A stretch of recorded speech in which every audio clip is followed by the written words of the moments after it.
if you think about it, in your 20s, your 30s, and your 40s, you pretty much have figured out what's going on with your body, right? It's outside of pregnancy or some other things that may mess with your hormones. You know what your cycle's going to be like. You know kind of what to expect out of your body. So now all of a sudden in your 40s, you're having differences, you're having changes, and you're trying to process that. And maybe it's impacting your confidence.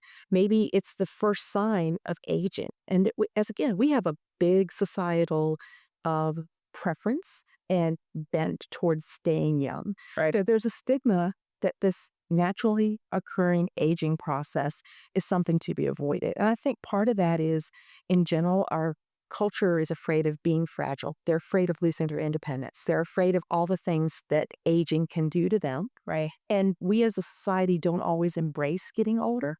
And so there is a stigma because you don't want to be perceived as losing your youth, your vitality, Right. or not functioning up to your highest level of capability.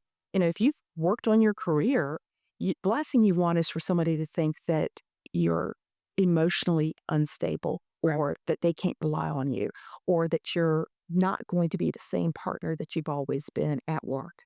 So you may suppress and not want to speak about those things or even make people that you work with aware of it. But then again, I think that larger community, that's where they come into play. So that when you come into work, that's not your place where you're sharing all that personal stuff, Right. unless it's a trusted confidant. Yes. But that stigma is out there, and I think it exists.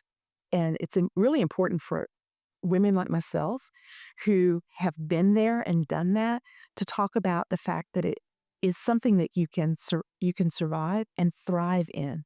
You don't have to be limited by the perception that's out there. And I think that we are the ones who have to tell the younger women, it's going to be okay. It's going to be fine. It's going to be fine. You're going to make it.